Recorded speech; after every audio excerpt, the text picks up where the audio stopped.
Good evening and welcome to Gravitas. I'm Palki, Sharma, Upadhyay. Let's get started.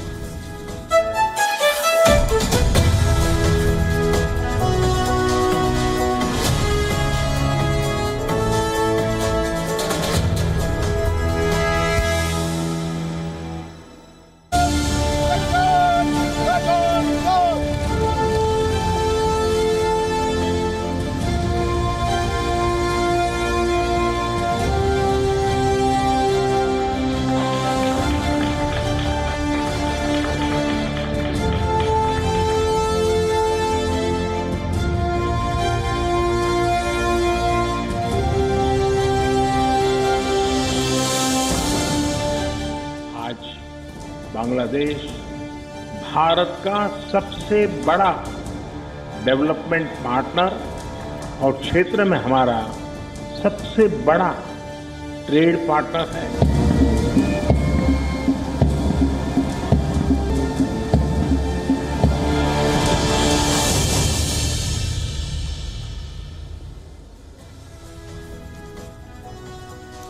Sheikh Hasina's life and the rise of Bangladesh as an independent nation are two stories that are intertwined, and both stories have an undeniable India link. India helped liberate Bangladesh from Pakistan. India also gave asylum to Sheikh Hasina when her father was assassinated. Today, she faces a new set of challenges. She needs to put the Bangladesh economy back on track, and to do that, she is banking on those same historic ties with India. The Prime Minister of Bangladesh met India's Prime Minister Narendra Modi today. It was their 13th meeting as Prime Ministers. There are substantial takeaways. A total of 7 agreements and 5 projects have been announced. There is a common theme that runs through all these announcements. Both countries would like to integrate their economies further. But some significant challenges still remain, like the Teesta water sharing agreement and the resolution of issues related to border crossings. They hold the key to the future of India-Bangladesh ties, among other things. And to get there, leaders are banking on each other. So what vision do Sheikh Hasina and Prime Minister Modi have for this relationship? That's our cover story tonight.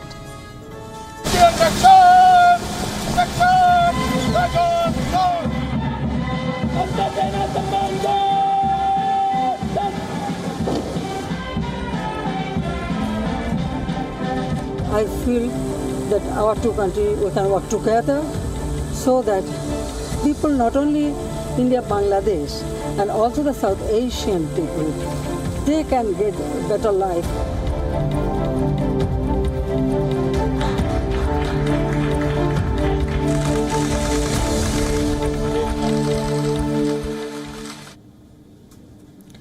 India and Bangladesh share a unique relationship.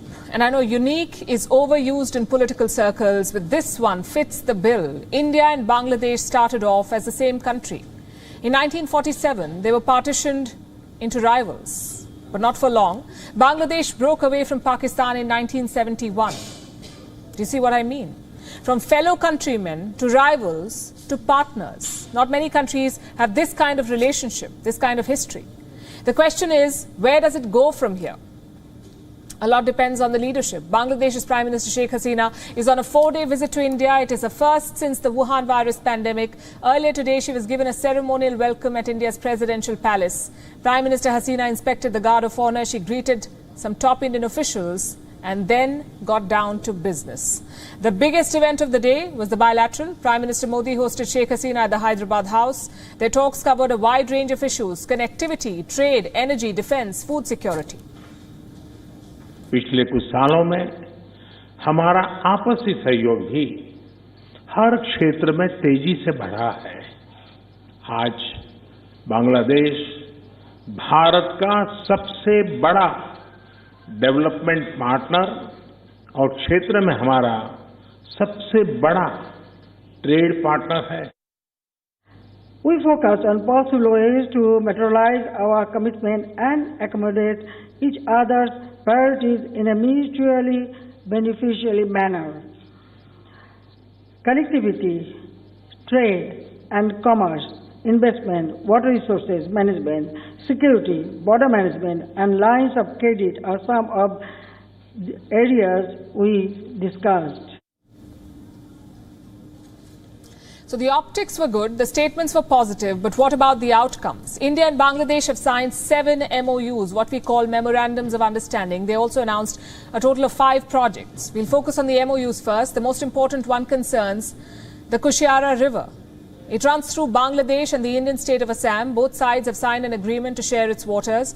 Now, river sharing is a highly sensitive issue. It's very sensitive stuff. It takes a lot of discussions, a lot of tough negotiation to strike a deal like this. 2 agreements were signed between the railway authorities of Bangladesh and India. A, to train Bangladeshi workers in India, and B, to collaborate on IT applications for railways. Deal number 4 concerns the judiciary. Bangladeshi judicial officials will now be trained in India. Deal number 5, scientific and technological exchanges. Number 6, cooperation in space technology. And finally, deal number 7, it was signed by India's Prasar Bharati and Bangladesh Television. This is cooperation in broadcasting. So these are the agreements and MOUs. Other than those, 5 projects were announced. A power plant worth $2 billion, out of which $1.6 billion will be given by India. A bridge project on road assistance. India will give...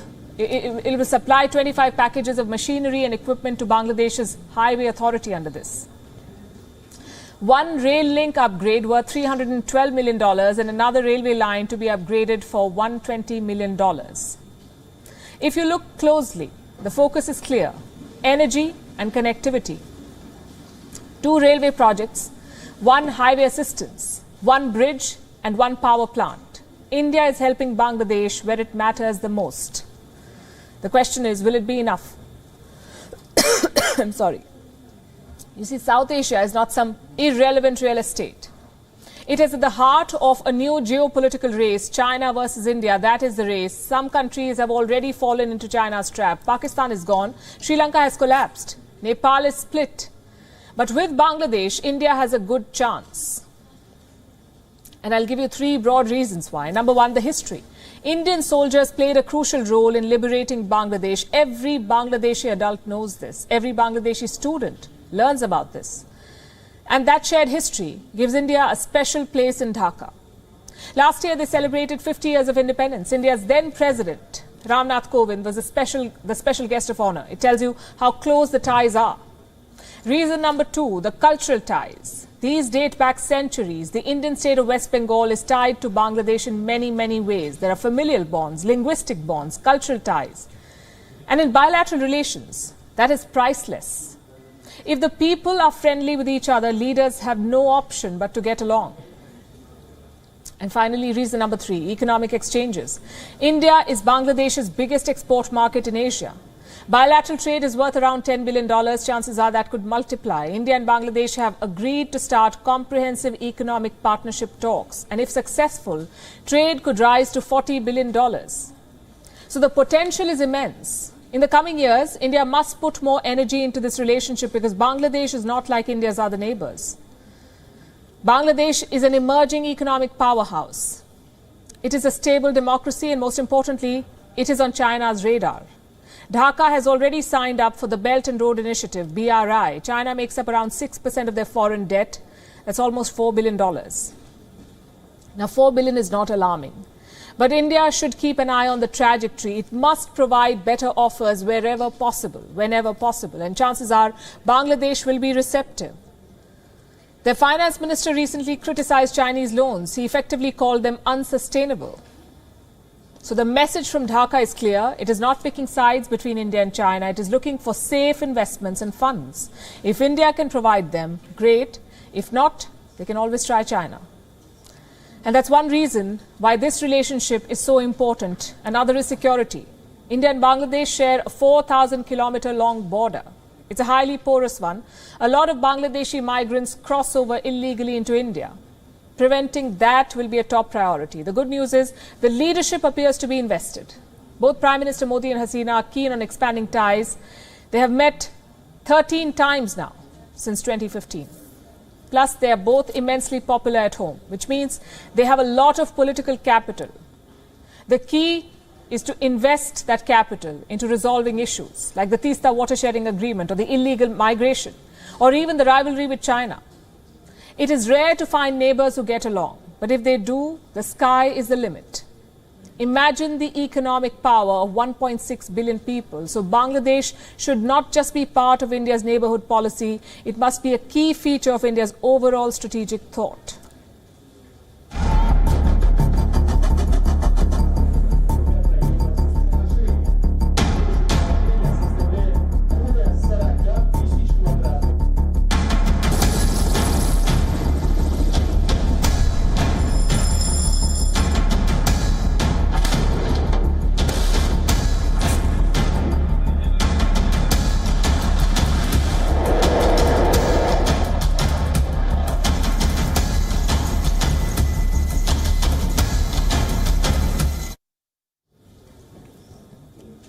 How does Vladimir Putin like to project himself?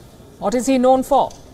Power play, muscle flexing, and an open display of machismo. I'm sure you've seen videos like these, Putin firing weapons, performing James Bond-like stunts and posing topless. These photo ops are his way of projecting strength, of positioning himself as a powerful leader. Today, he featured in one such video.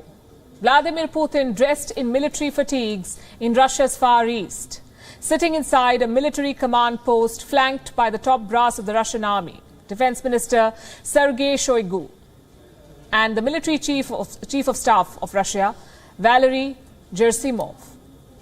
Through his binoculars, Putin watched a drill. This was the final phase of the Vostok exercise. What's the exercise? It's basically war games on a massive scale. They began last week. 13 countries are participating, and the list includes India, also China.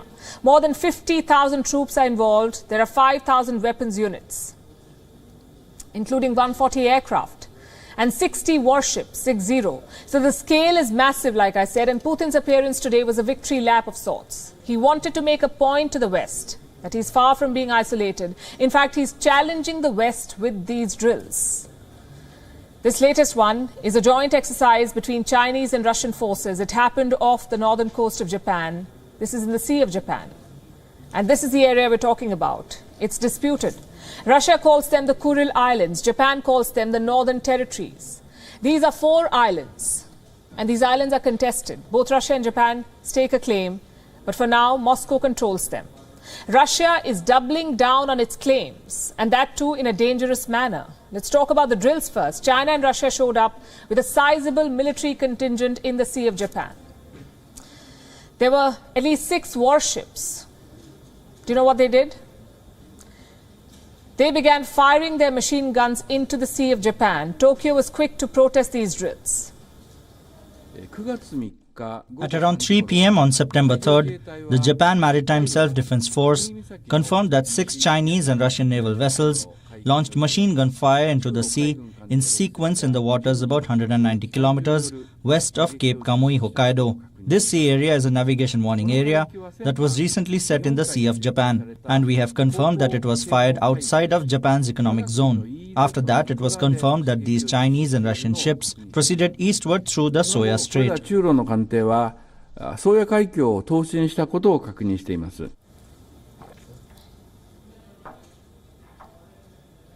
And it did not stop there. Russia has raised the stakes. It has scrapped a visa pact with Tokyo. Earlier, Japanese citizens did not need a visa to visit these disputed islands, but now they might lose those privileges.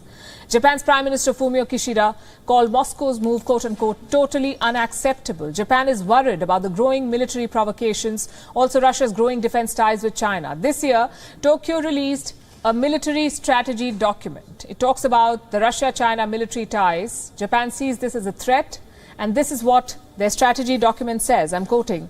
In the vicinity of Japan, Russia has made moves to strengthen cooperation with China, such as through joint bomber flights and joint warship sales involving the Russian and Chinese militaries, as well as moves to portray such military cooperation as strategic coordination. These trends warrant concern and must continue to be closely watched in the future. Strategic coordination, that's what Japan is calling it. It is a product of the no-limits partnership of Putin and China's President Xi Jinping. That's what they announced some time back. For both these leaders, the West is a common enemy.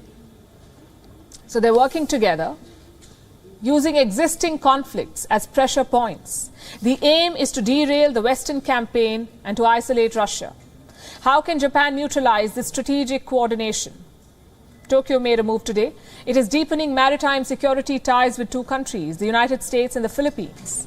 Japan hosted top diplomats from both these countries today. They vowed to step up cooperation. This is part of a larger deterrence campaign.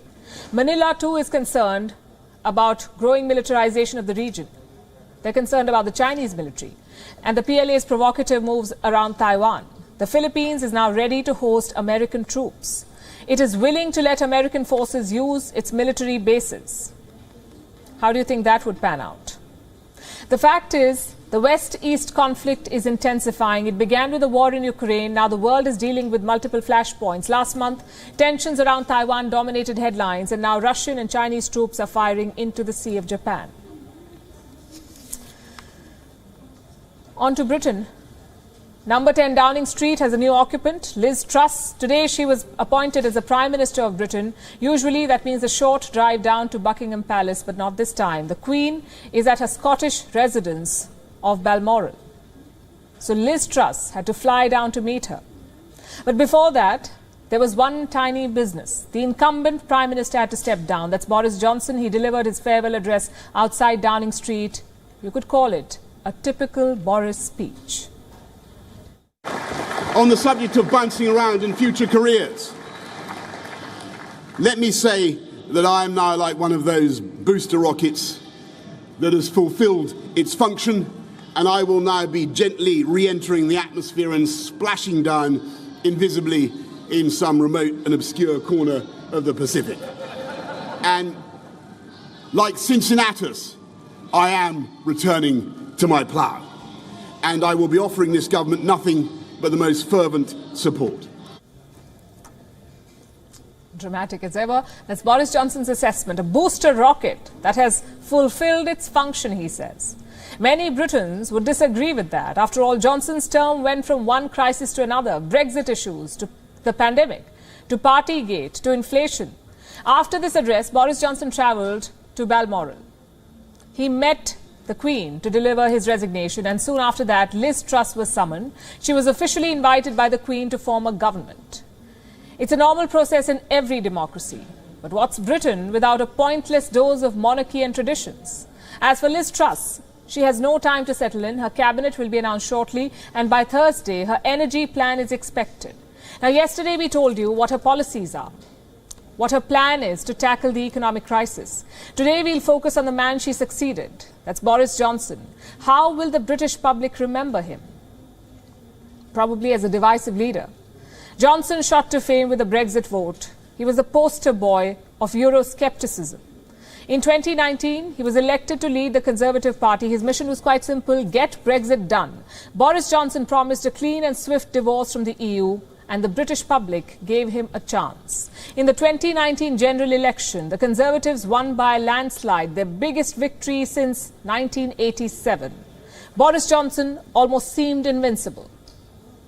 But then came the dreaded pandemic year, 2020. The Wuhan virus exposed Johnson's shortcomings as Prime Minister. First, he downplayed the virus, then he flirted with the idea of herd immunity, basically letting the virus spread. Under his watch, Britain suffered. More than 188,000 people died from the Wuhan virus, the highest death toll among European countries. More than 23 million people were infected, including Boris Johnson himself. One word probably sums up his attitude: indifference. Which brings us to the biggest controversy of his tenure, Partygate.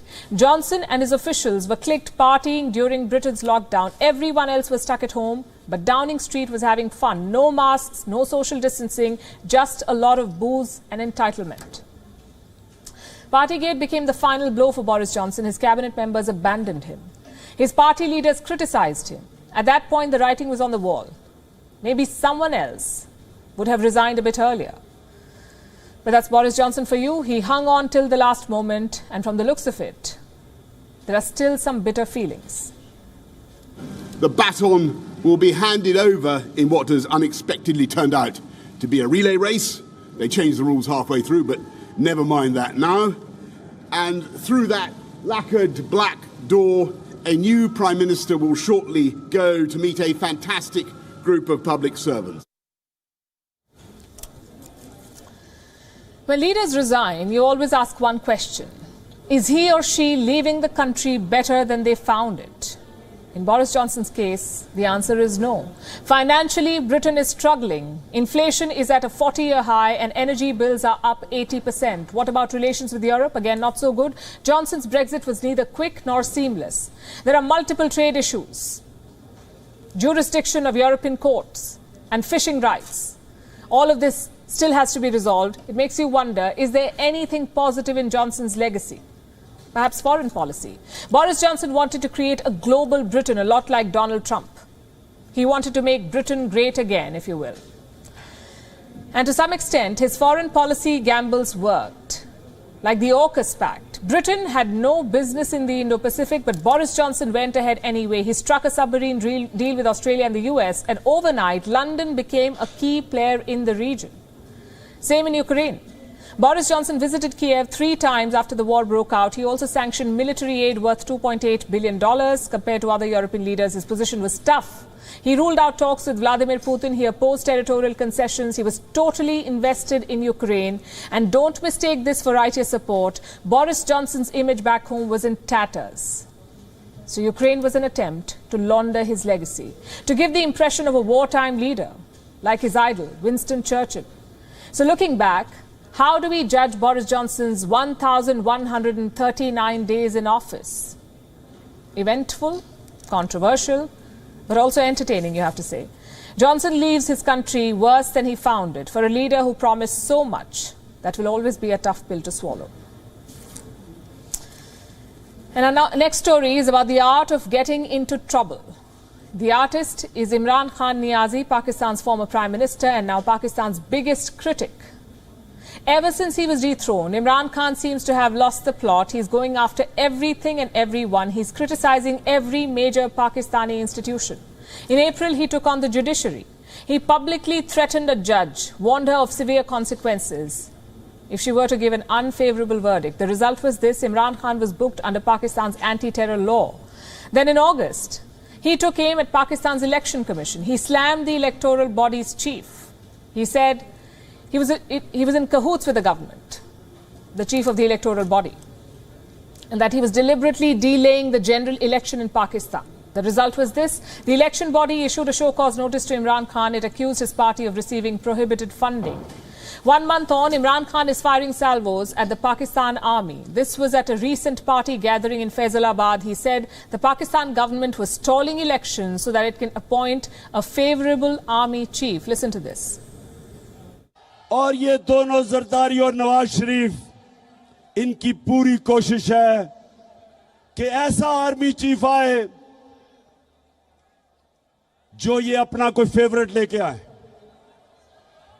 ये अपना army chief लाना चाहते हैं क्योंकि पैसा इन्होंने चोरी किया हुआ है. ये डरते हैं कि यहां कोई तकड़ा आर्मी चीफ आ गया, एक मुहिब्बे वतन आर्मी चीफ आ गया तो वो पूछेगा इनसे. तो इस डर से ये बैठे हुए हैं कि ये दोनों मिलकर अपना आर्मी चीफ अपॉइंट करेंगे. किसी सूरत इस मुल्क की तकदीर इनके हाथ में नहीं होनी चाहिए. इस मुल्क का आर्मी चीफ मेरिट के ऊपर होना चाहिए. जो सबसे मेरिट पे है उसको आर्मी चीफ बनना चाहिए. किसी की पसंदीदा आर्मी चीफ नहीं होना चाहिए, किसी का फेवरेट नहीं होना चाहिए.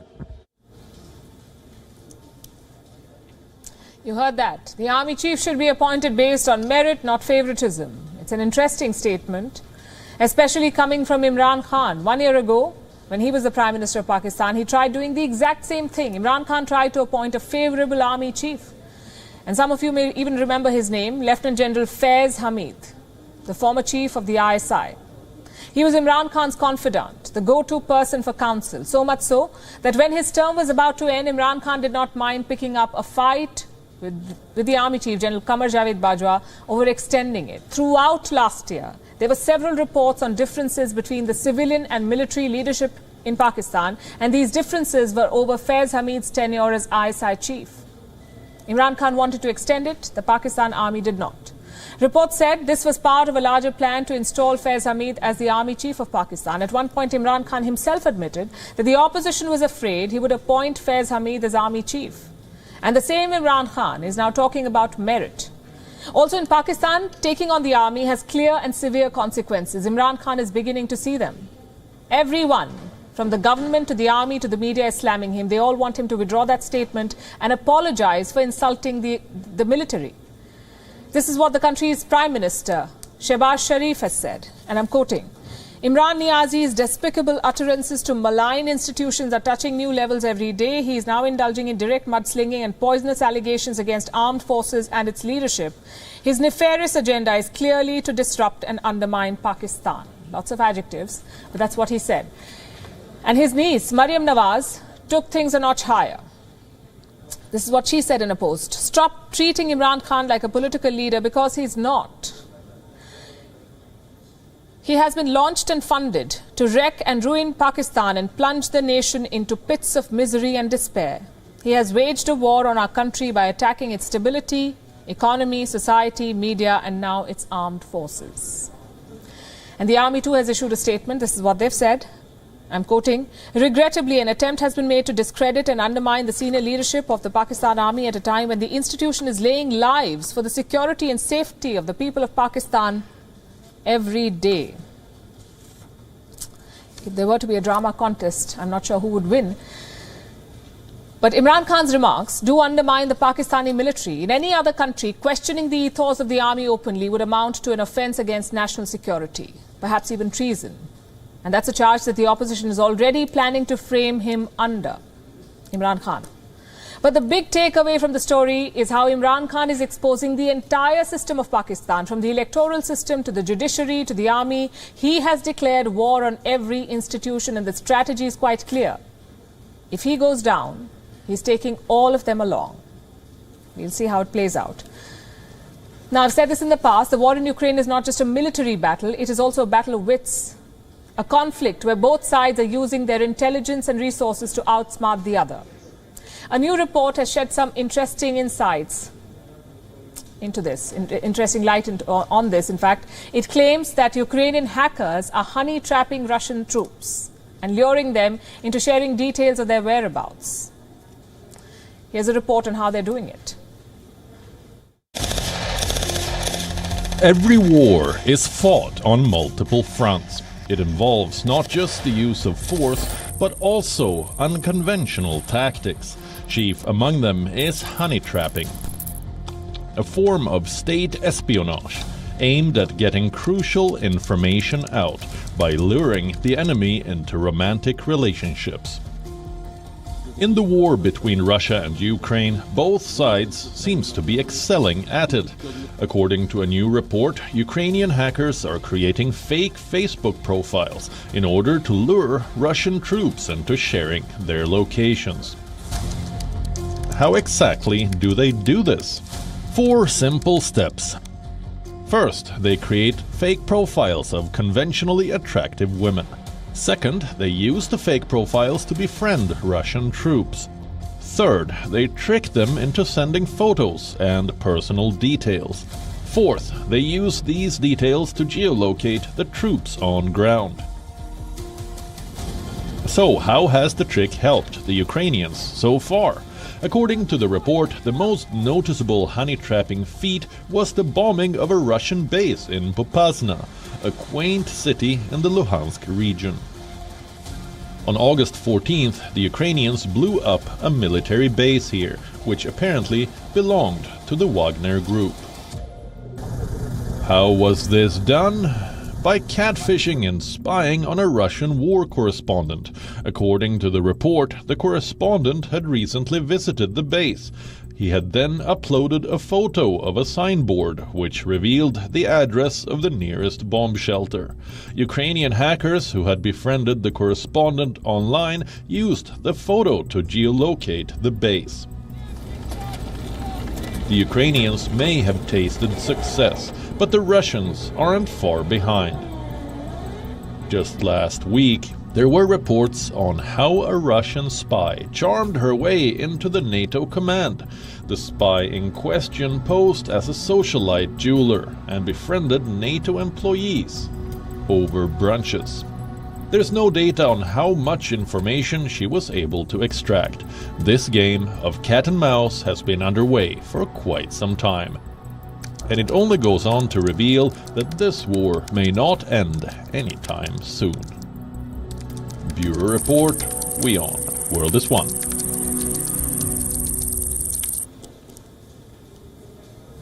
Have you filled up your fuel tank recently? What do you think of the bill? It's never a good sight, but in the weeks ahead, it could get worse. Oil prices have been stabilizing. In August, they hit a 6-month low. In some countries, oil bills, in fact, became smaller. But that's set to change now because the world's biggest oil cartel is planning to cut supplies. We're talking about the OPEC Plus. It's the largest group of oil-producing countries. It has 23 members. They produce around 30% of the world's crude. And the world's biggest oil suppliers are part of this group. I'm talking about the likes of Saudi Arabia, the UAE, even countries like Russia and Iran. They're all part of the OPEC Plus. And this group meets every month in Vienna. It's here that they decide how much crude they'll sell in the world market. And this decision has a clear bearing on the price of oil. So what do you think they decided on in this month's meeting?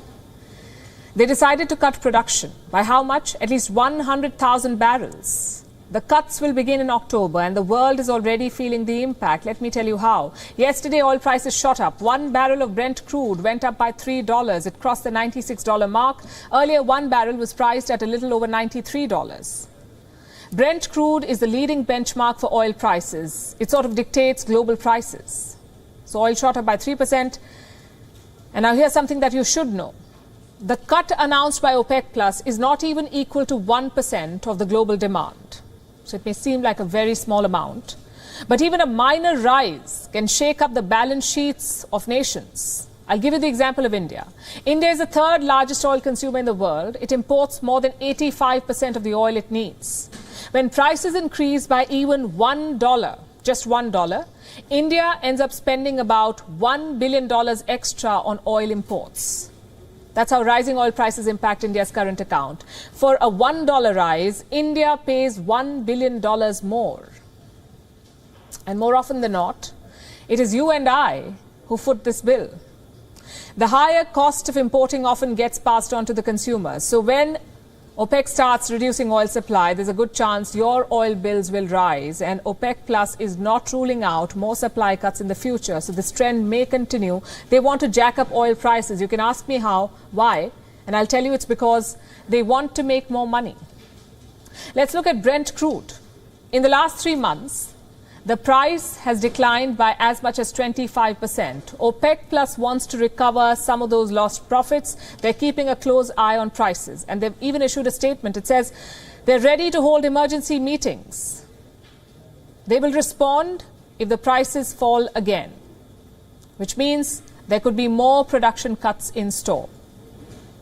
It does in fact feel like extortion sometimes. How can just 23 countries decide what the world pays for oil? And that's why OPEC Plus is called an oil cartel. They control the supply, and that's how they set prices. There's another reason why oil prices are where they are. The Western sanctions on countries like Venezuela and Iran have a role to play. America and its allies have restricted supply from these countries, which means fewer barrels and a limited group of suppliers. The actions of the West could further reduce supplies. They're going after Russian crude now. The G7 has been pushing a proposal. It wants to place a price cap on Russian crude, basically limit Moscow's ability to earn from crude oil. And Russia has threatened to retaliate if a price cap is imposed. It is even considering a ban on crude exports. India has taken a strong position against Western attempts to influence oil prices. The US and its allies have urged India to implement price caps on Russian crude, but India remains non-committal. The government, in fact, has made one thing clear. It will not participate in a boycott of Russian oil. Now, there's no denying the fact that Russia's invasion of Ukraine has caused some major disruptions, but Western sanctions are inflicting the same level of damage on oil and energy prices. The Western curbs on oil supplies could end up disrupting the global economy further. This is a story we'll keep tracking closely for you. Oil has always been a political lightning rod. Countries have fought wars to control oil fields. And they say water could be next. We keep hearing about water wars in the future. And there's one reason for that.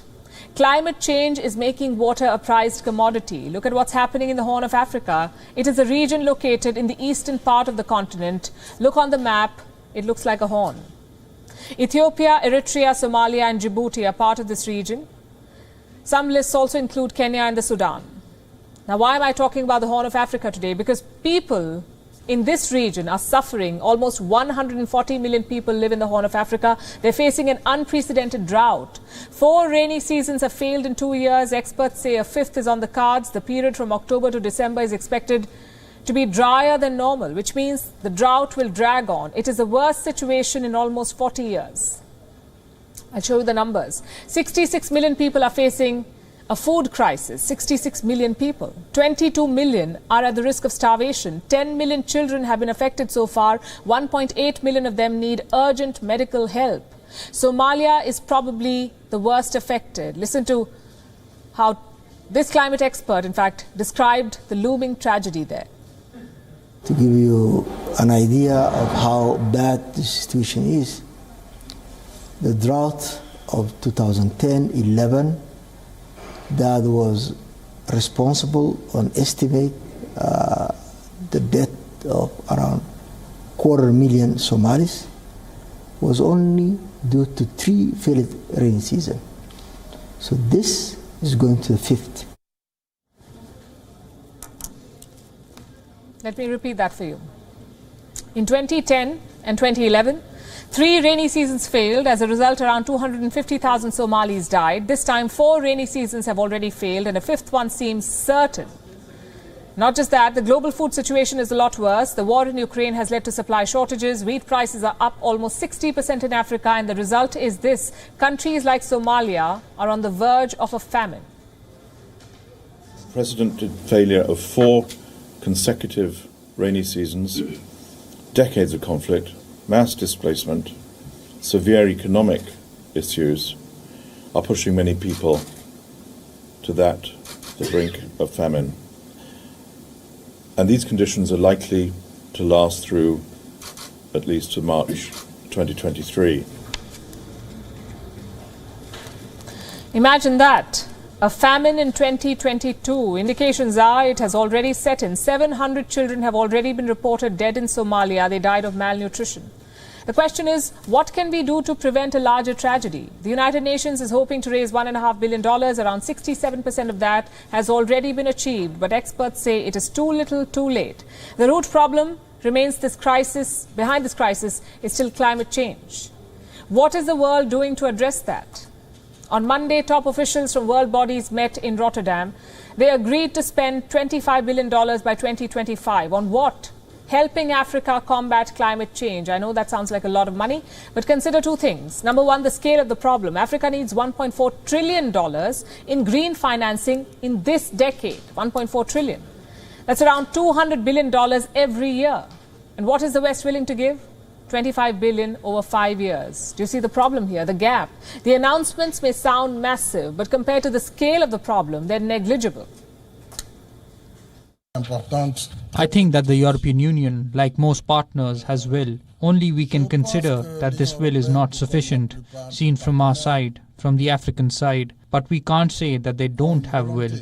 But what is done is very little. What is done is not up to what's at stake. Good, but not enough. And that's one part of the problem. The second is historic responsibility.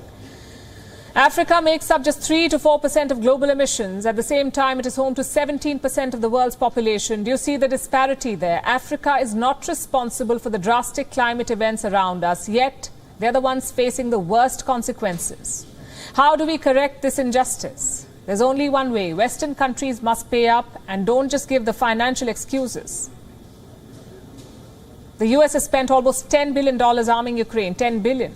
$10 billion in 6 months. And they're spending $93 billion to land people on the moon. Surely they can do more for Africa.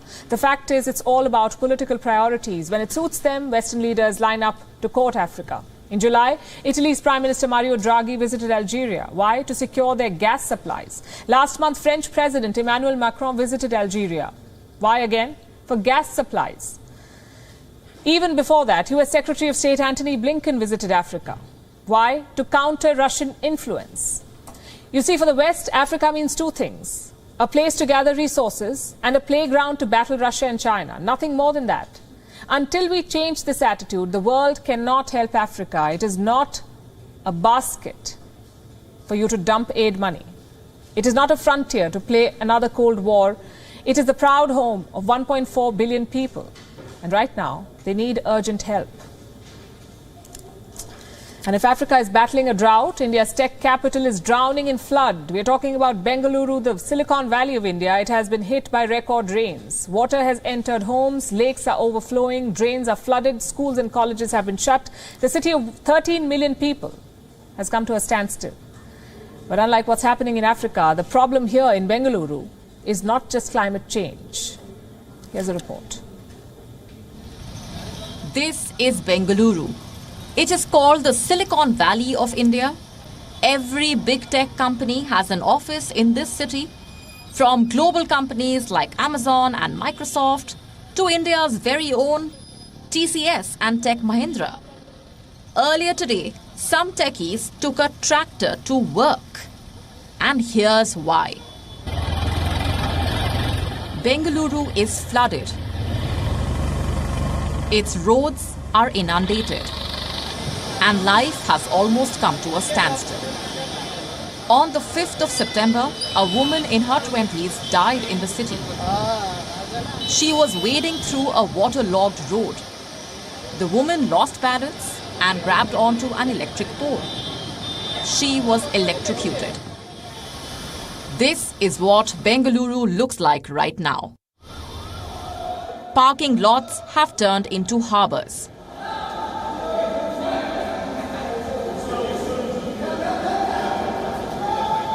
Waves are breaking into road dividers.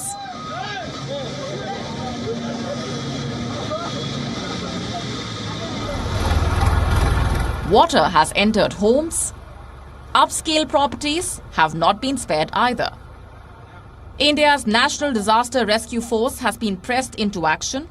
It is evacuating residents from low-lying areas. Schools have been closed, and some colleges too. But that has not eased the traffic condition. Bengaluru is infamous for long traffic jams. And the rain has only added to the misery. It has also disrupted the supply of drinking water.